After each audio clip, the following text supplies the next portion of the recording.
Hello, brick sculptors, and welcome to Brick Sculpt. This is Chris, and I am glad to have you back here. We have some really cool stuff to show you. So this video started out as a Help Me Brick Sculpt video. I got this short and sweet email quite a while ago from Mile. It says, "Hi Chris, I'm Mile from Switzerland.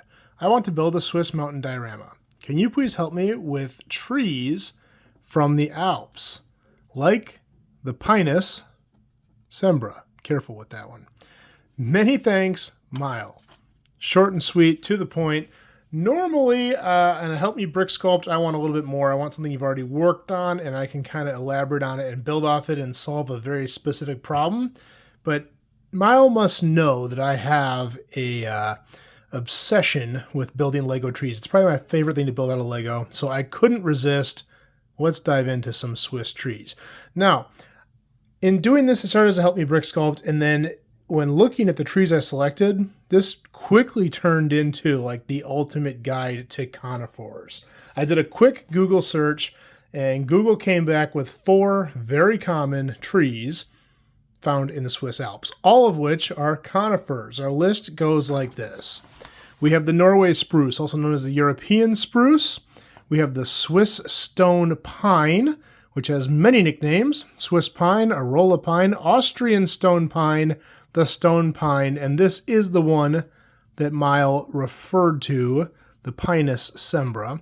I wonder if Austria and Switzerland fight over this tree. Just kidding. The silver fir, also known as the European silver fir, and the larch, or the European larch. So those are the 4 trees that came up as the most common finds for the Swiss Alps. And as you can see here, we have a spruce, a pine, a fir, and then of course our wild card, the larch. So what a great breakdown. Let's go ahead and take a look at some examples. Now the first one's going to be super easy because I did a video on this tree like a few days ago, and that is the larch. Now I did print off some nice photos here so you can take a look at what these look like. The larch is very well known not only for Monty Python, but because it is one of few conifers that actually lose their needles. And they have a very unique small leaf-like needle, and it's also known to change colors as it loses its needles, and it's very well known for having that bright, vibrant yellow. And I'm not going to rebuild this tree because I did it in that previous video. I'll link that here as well as at the end of the video. But I do still have those examples. This was the larch from the video in green, and I did do a variant in the gold or yellow as well. If you're interested in building those, check out that video. That's part of the Brick Sculpt Tree Sculptor series. And you'll know this is probably the simplest design I'm going to do in this video. And that's because this is part of the Tree Sculptor series.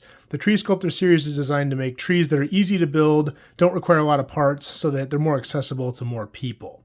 So that's going to be the simplest tree. And then we're going to branch out from there into more difficult ones as we go. One down that quickly. We're going to start a little forest back here as we go, too.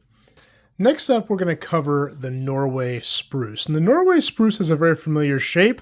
It's very triangular, pointy at the top, and has branches that kind of swoop upward, sometimes more straight out and less upward, just depending on the amount of weight on them.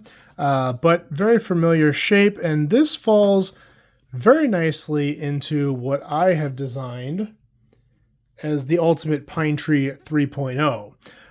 Now, when I say Ultimate Pine Tree, that is kind of a slang term that I've used throughout these videos. I don't really mean pine. It's kind of a slang term for conifer. I really should call it the Ultimate Conifer, but it doesn't really roll off the tongue, you know. But this is my Ultimate Pine Tree. It is the 3rd rendition, and I think it fits very nicely into the shape for this Norway spruce. Again, I'm not going to dissect this tree because I've done videos on this tree. I'm going to post one here as well as at the end of the video. And I even have instructions for this tree on Rebrickable. So if you want to see how this is built, check that out on Rebrickable, and it's posted down in the description. Now you can make this tree in multiple sizes. This is obviously a nice large full one. You can make these smaller. Basically it's just the several upper layers, and I cut the bottom off to make it shorter. I did add some details down there on the trunk, a few extra dead branches. And you can vary this too. This would not really be a Norway spruce, but one of my favorites, the blue spruce. I did a video on that as well. Warning though, this does have alt bricks. Some of these parts do not come in sand green, but I used a gray trunk, sand green branches, and it looks kind of like a blue spruce. So that's the ultimate pine tree, a tree I've covered extensively on this channel, so check it out if you haven't seen it. But we're going to move on to the next tree here. But before we move on to the next tree, I want to talk a little bit of technique. So I've got a little trunk set up here that I can put some different branches on. And I want to show you the technique I use for the ultimate pine tree as well as the next two trees and give you a little bit of an education as how you can build these. Because once you know these techniques, you can really explore this yourself and build these trees however you want. But basically the technique I use, we're going to start with the 3-stem piece coming off of these Travis bricks here that are in the trunk. Now, with this 3-stem piece, you can achieve many different angles on your branches. And I'm going to show you all the different angles you can do. The first one would be pointing downward at a steeper angle. And the way you're going to do that is you're going to have your 3-branch piece with one branch at the bottom pointing down. So straight down toward the ground there. And this is how we're going to make those more swooping branches. You see, conifers tend to have different shaped branches. Some come straight out from the trunk, some point upward, some point downward. So if you want a downward pointing branch, one stem pointing straight down, and then we can take a flower piece, a 1x1 round with open stud, and then our other stem pieces and put them on there. So you see we can get that downward pointing branch. Now let's say we want it to point downward, but not as aggressively, a little bit more of a slight downward bend. Well, instead of putting it on the 1, we'll do 2. And because we're using the 2, they aren't going to line up all the way straight down at the bottom, and the angle is not going to be as extreme. It's a little more shallow of an angle.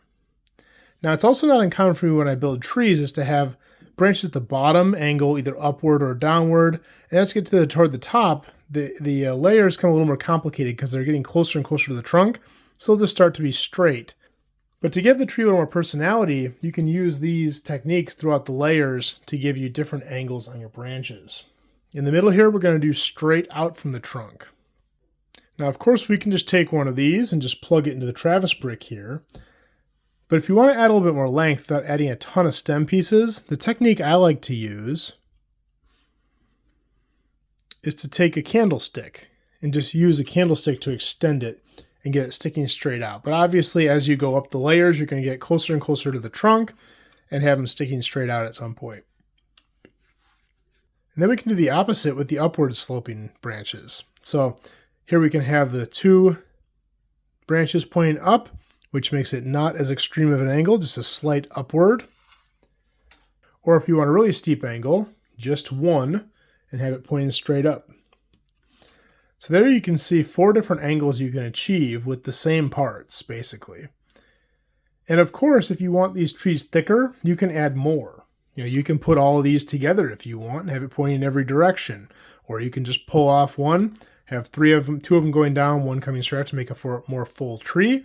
Or have 2 up, 1 straight out. Lots of different stuff you can do here.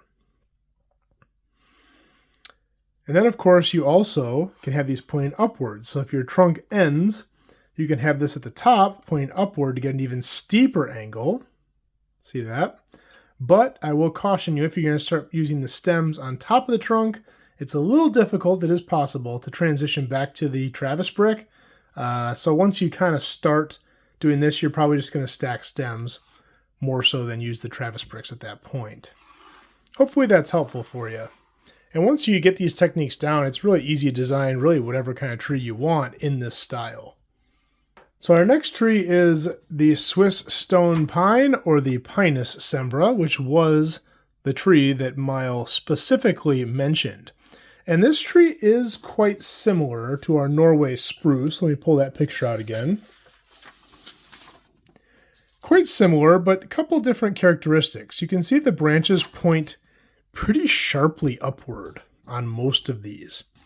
So it's very aggressive up, not kind of branching out so much like you see with the spruce here. These do curve up, but very mild. These are sticking like straight up, especially on that tree there and that one there. And also the tips are not as pointy. They're a little more rounded. So basically I decided, well, let's take my ultimate pine tree design, which in this case is an ultimate spruce tree, and let's adapt it. And let's make it a little bit more rounded on top and get some of those branches pointing very upward. And this is what I came up with. Now it definitely looks a little more bulbous. You know, it's very full, it's very round at the bottom, but honestly, look at how bulbous this tree is, or even this one. It's got some hips on it before it comes to that more pointed top. So I actually really love the shape that came out. And let me show you kind of how I came up with this, or how I built this. Like I said, I adapted the ultimate pine tree. So the first, I think, 2 layers, if I pop the top off here, yeah, these first 2 layers are identical to what you'd find in the ultimate pine tree. And just using these techniques here, I have different angles I've achieved with all these different stem pieces. Once we get past there, though, things start to change. On this layer, I take an even more aggressive approach, and I use one of these 45-degree minifig posing stands to really get that upward slope on these boughs of this tree. And that's going to be the goal here, is to get to point up more and more with every layer, which is going to get a little trickier at the top, but then I changed techniques. So same thing here, we've got another layer.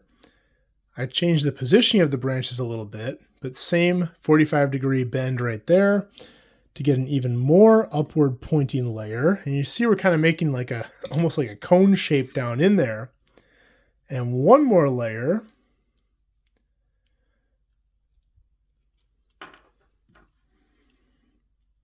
Where we get really steep on that angle using the 45-degree and the slope of these stems down in there. And then the top. Now the top, we're going to switch to this technique here, where we're now plugging a stem in the top of the trunk. And I just have different layers here with different lengths, and lots of them. So like our first one here, each of these has 5 branches on it, or 5 stems stacked to make it really long. And that'll just nest down inside. And we just keep adding layers. This one also has 5.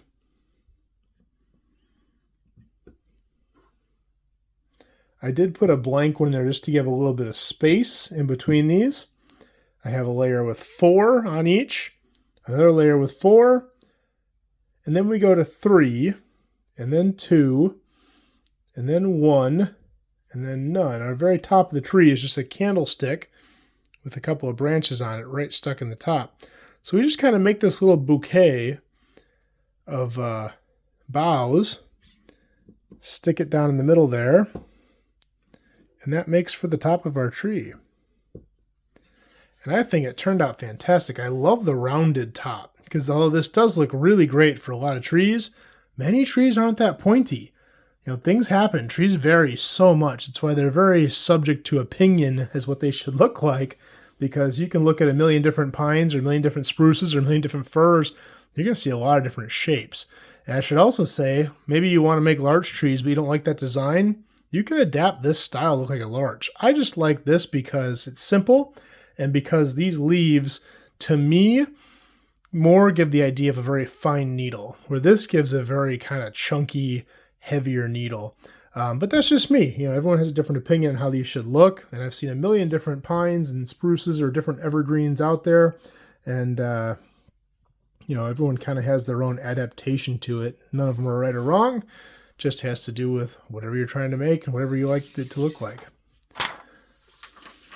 Now, I did also try to adapt a smaller version toward this. It does get a little trickier because many of these layers help bridge between those more straight out branches and the very upward pointing ones. So to make a smaller one is quite tricky because you don't have those big layers at the bottom to cover up. But I did make some slight adaptations to this tree to give it a little bit more of a rounded look. Whoops. So on this one, we do have one layer where they are sloping upward a little bit. And then we have the branches coming straight out. But at the top, we did add a rounded top on it. And we just added an extra layer here with just these 6 branch pieces and then one on top. So you don't have that harsh point. You have that more smoothed over rounded top, just to give it a little bit more similar look to this tree. And then kind of looks like a younger version of that. I'm sure some people are going to want to call this the Ultimate Pine Tree 4.0. I'm not at that level yet where I'm willing to call it that. I'd be willing to call it like a variation, like the Ultimate Pine Tree 3.1. But I don't think it is a change enough in technique. It's more a change in style. So I don't think I'm going to call that the 4.0. We'll have to wait for a big change in style to get a 4.0 if that ever happens. We'll see. I'm pretty happy with the 3.0. All right, last but definitely not least is the silver fir. And this tree is quite a bit different. You know, it's got the same style. They're all conifers, but so long and lean. You know, and these look like incredibly tall trees, but narrow. And you can see the branches are often quite spotty. You know, they're not the fullest trees. I mean, look at this. You can see a lot of trunk. These have crazy long trunks, and the branches are all at the top. But you can see so much exposed trunk in these. Some of them, the tops are almost just like a stick. They're very bare at the top. So a lot of different ways you can build a silver fir.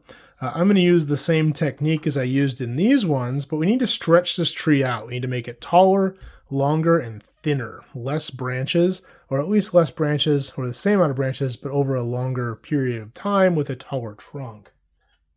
So here's what I came up with. I basically took those Travis bricks and spaced them out with bricks in between so that the layers had some separation and you could see through it a bit and you can see a lot of trunk. On the Ultimate Pine Tree 3.0 and the Ultimate Pine Tree 3.1, almost no trunk is showing unless you're really looking deep in the tree. But on this one, very clear where the trunk is. And you could thicken it up a little bit if you want to. As you can see from these pictures, some of them are a little bit thicker than others. But they are definitely a little spottier. You know, they're a long, lanky tree and a lot of trunk showing for the most part. So I think this turned out really great and a nice adaptation on the Ultimate Pine Tree right there.